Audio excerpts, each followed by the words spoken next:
Hello दोस्तों, welcome to CBM training institute YouTube channel. चलिए आज के इस वीडियो में हम आपको बताते हैं एक डेड लैपटॉप के बारे में। डेड लैपटॉप कैसे चेक किया जाता है और उसे रिपेयर कैसे किया जाता है। तो अभी हमें एक एसर का लैपटॉप मिला हुआ है जो CG गवर्नमेंट के द्वारा डिस्ट्रीब्यूटेड है, तो उसे हम आपको बताने वाले हैं। तो उसमें क्या प्रॉब्लम है, चलिए देखते हैं। तो पहली बात तो मैं आपको बता देता हूँ, ये लैपटॉप ऑन नहीं हो रहा है, तो इसलिए हमने इसका मदरबोर्ड ओपन कर लिया है और चलिए देखते हैं। तो देखिए, सबसे पहले इसमें आपको बताता हूँ कि मदरबोर्ड ओपन कर लिया है मैंने। इसका जो कनेक्टर्स है वो भी निकाल लिया है और इस कनेक्टर में DC सप्लाई देते हैं 19 वोल्ट, जो एक स्टैंडर्ड सप्लाई होता है। तो 19 वोल्ट का सप्लाई मैं यहाँ पे दे दिया हूँ इसको। और देखिए, कोई भी करंट कंज्यूम आपको नहीं दिखा रहा है, लेकिन अभी यहाँ पे हमको बहुत ध्यान से देखना है। आपको इसमें मैं कुछ दिखाने वाला हूँ। तो थोड़ा मैं DC के पास में कैमरा ले जाता हूँ। ये देखिए, तो अभी यहाँ पे ध्यान से देखिए, रेड लाइट ब्लिंक हो रही है। ये देखिए, यहाँ पे ब्लिंक हो रही है। इसका मतलब ये जो 19 वोल्ट है ये ट्रिप हो रहा है। तो ये ट्रिप होने का मतलब ये है कि लैपटॉप में कहीं पर जो मेन पावर की लाइन है वो शॉर्ट बता रही है, जिसकी वजह से DC ट्रिप हो रहा है। तो अभी हमें ये पता करना है कि शॉर्टिंग है किधर। तो हमें ये एक चीज़ ये जानना होता है कि जो लैपटॉप में मेन डिस्ट्रीब्यूटिंग पॉइंट होता है, जो CLR पॉइंट होता है, वहीं से 19 वोल्ट की सप्लाई हर जगह डिस्ट्रीब्यूट होती है। और अगर उस लाइन में शॉर्टिंग रहेगी तो हमें कैसे पता करना है। तो सबसे पहले हम मल्टीमीटर लेते हैं एक, और वहाँ पे जो CLR रेजिस्टेंस लगा हुआ है उस पर हम चेक करते हैं। करंट सेंस रजिस्टर भी कहा जाता है उसको। उस पर चेक करते हैं कि रीडिंग क्या आ रही है, 0 आ रही है ग्राउंड के साथ या फिर कुछ वैल्यू आ रही है। तो देखिए, आपको यहाँ पे मैं वॉइस ओवर करके बता रहा हूँ, तो जिससे आपको रीडिंग देख के समझना है। तो देखिए, यहाँ पे 0 आ रहा है। ग्राउंड के साथ जब मैं चेक करता हूँ तो 0 आ रहा है। देखिए ध्यान से यहाँ पे। तो ये जो 1.1 वगैरह आ रहा है, ये हल्का फुल्का रजिस्टेंस है, बाकी ये पूरा एक तरीके से ग्राउंड है, समझ लीजिए। तो अभी हमको ये पता लगाना है कि जो CLR है इसका जो सप्लाई है, आउटपुट बहुत सारे जगह जाता है, बहुत सारे सेक्शन में जाता है। लगभग ये मान के चलिए कि हर एक सेक्शन में जाता है। तो अभी हम इसको सबसे पहले निकालेंगे। तो देखिए, हम इसको निकाल रहे हैं। निकालने के बाद ये चेक करेंगे कि शॉर्टिंग इनपुट में है या आउटपुट में है। तो अभी इसको बाहर निकाल लेंगे तो मल्टीमीटर से सेम हम इसको चेक करेंगे। तो इसमें 2 पॉइंट हमें मिलेंगे, एक इनपुट एक आउटपुट। तो अगर इनपुट में शॉर्टिंग मिलती है तो इसका मतलब बिन में शॉर्टिंग है, और अगर आउटपुट में शॉर्टिंग मिलती है तो इसका मतलब ये सप्लाई जहाँ जहाँ जा रही है वहाँ पे कहीं शॉर्ट है। तो उसको चेक करने का सिंपल तरीका है, कैसे हम पता लगाएंगे कि कहाँ पे शॉर्टिंग है।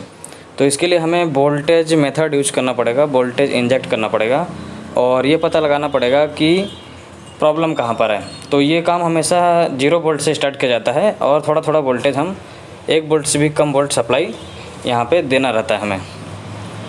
तो पहले देखिए, अभी मैंने निकाल लिया तो चेक कर लिया कि इनपुट में है या आउटपुट है। तो इनपुट में शॉर्टिंग है या आउटपुट में शॉर्टिंग है, तो हमें ये बता रहा है कि आउटपुट में शॉर्टिंग है।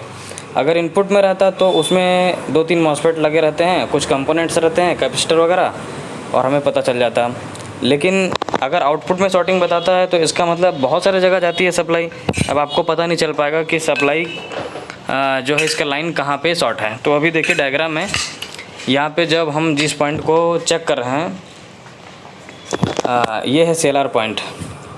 अब इसी को B+ कहा जाता है, यानी B+ के लाइन में शॉर्टिंग है। तो B+ का सप्लाई हर जगह जाता है। तो अब हमें ये पता लगाना है कि शॉर्टिंग है कहाँ पर। तो इसके लिए हम क्या करेंगे, सप्लाई मेथड यूज करेंगे। तो अभी हम आते हैं इधर की तरफ और इसमें वोल्टेज इंजेक्ट करके चेक करेंगे। तो वोल्टेज इंजेक्ट करने का काम हमेशा आपको ध्यान रखना है, ये जो है आपको 0 वोल्ट से स्टार्ट करना है, डायरेक्ट 19 वोल्ट नहीं देना है, नहीं तो कहीं पे स्पार्किंग भी हो सकता है। तो देखिए, मैंने DC में अभी यहाँ पे सप्लाई सेट कर लिया है, जो है 1 वोल्ट से भी कम, और मैं इसमें वोल्टेज इंजेक्ट कर रहा हूँ। तो ये 1 एम्पियर के करीब करंट ले रहा है। तो इसका मतलब इतने करंट में तो मदरबोर्ड में कहीं ना कहीं हमें हीटिंग पता चल जाती है, लेकिन कई बार ऐसा रहता है कि नहीं पता चलता है। तो हमें थोड़ा सा वोल्टेज और बढ़ाना है। मतलब मैक्सिमम ये मान के चलिए 1 वोल्ट में ही आपको पता चल जाता है। तो देखिए अभी हमने यहाँ पे 0.28 सप्लाई दिया हुआ है, तो मैं अभी थोड़ा सा इसको इंक्रीज़ करूँगा और चेक करूँगा कि कहाँ पे हीट हो रहा है। तो देखिए 1 एम्पीयर तक करंट ले रहा है। अब इसमें इस तरीके से हमको यहाँ पे फिंगर रख करके ऐसे पता करना होता है कि किधर हीट हो रहा है, किधर मतलब गर्म हमें लग रहा है। तो जिधर भी हीटिंग लगेगा तो अब वहाँ पे कुछ एरिया में हमको हीटिंग पता चलेगा। तो अब हमें पता करना है कि एग्जैक्टली किधर है, तो उसके लिए हमें कुछ लिक्विड यूज करना पड़ता है। तो देखिए अभी मुझे पता चल गया है कि हीटिंग किधर हो रही है, तो मैंने उस एरिया में लिक्विड लगा दिया है एक प्रकार का। तो जैसे ही मैं देखिए यहाँ पे स्मोक लगा हुआ है और जैसे मैं इसमें सप्लाई इंजेक्ट करूँगा, देखिए ये जो कंपोनेंट है जो ख़राब है उसमें से जो लिक्विड है वो पिघल रहा है, यानी वहाँ पे लिक्विड बन रहा है कि हीटिंग की वजह से। तो अभी मुझे पता चल गया कि हाँ यही वाला कंपोनेंट शॉर्ट है। तो अभी हम इसको निकालेंगे भी और चेक भी करेंगे और देखते हैं कि ये क्या बताता है।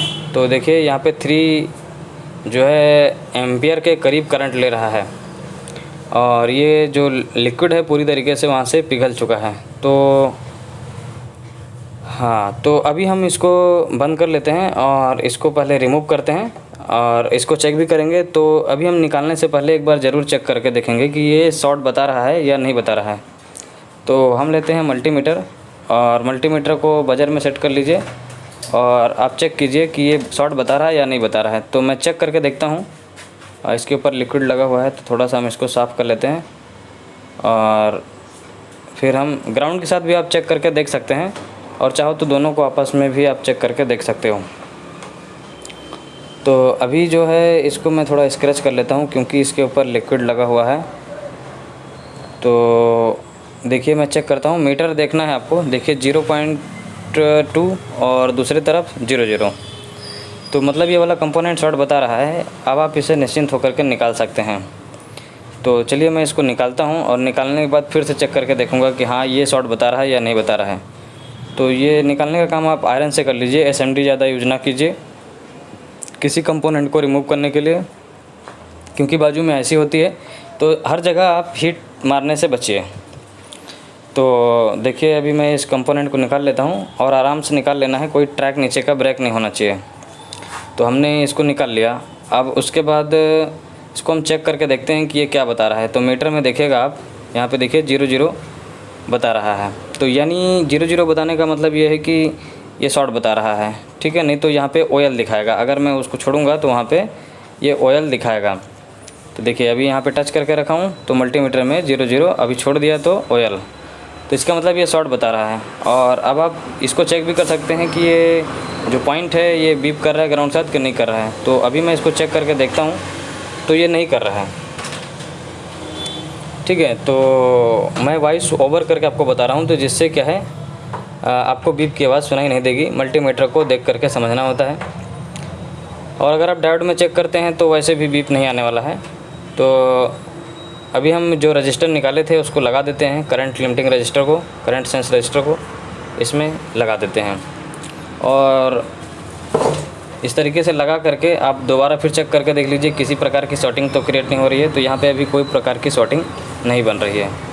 अब हम इसमें DC इंजेक्ट करते हैं। देखिए हमने DC सप्लाई दिया, सप्लाई 19 वोल्ट की। तो अभी जो DC रीडिंग है वो लगभग 0.09 मिली एम्पेयर करंट ले रही है। तो इसका हमें मतलब बता रहा है कि मदरबोर्ड ओके कंडीशन में आ चुका है। अब हम इसमें पावर बटन प्रेस करते हैं। तो यहाँ से देखिए हमने पावर बटन प्रेस किया और इंडिकेटर ऑन हो गया।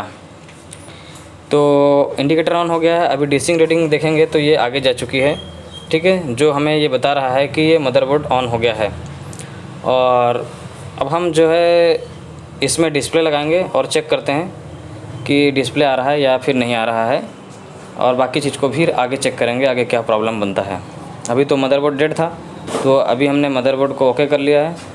और अब हम इसमें चेक करते हैं डिस्प्ले। तो डिस्प्ले का कनेक्टर लगा लेते हैं और उसके बाद फिर से ऑन करके हम इसको देखते हैं कि इसमें डिस्प्ले आ रहा है अभी या नहीं आ रहा है। तो कोई भी जो डिस्प्ले कनेक्टर वगैरह रहता है आप हमेशा अच्छे से लगाइए, अच्छे से निकालिए, जल्दीबाजी किसी चीज़ के लिए नहीं।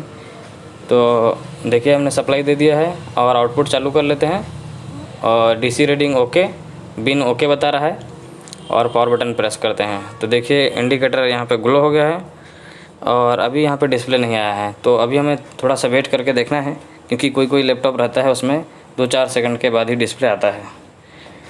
ठीक है, तो आइए देखिए यहाँ पे डिस्प्ले आ गया है। तो अभी इसमें कोई चीज़ लगा नहीं है, अगर आप हार्ड डिस्क वगैरह लगाएंगे तो फिर आगे विंडो चालू हो जाएगा। तो मैं ये लैपटॉप को असेंबल करवा लेता हूँ, उसके बाद आपको दिखाता हूँ कि ये प्रॉपर तरीके से ऑन हो गया है या नहीं ऑन हो गया है।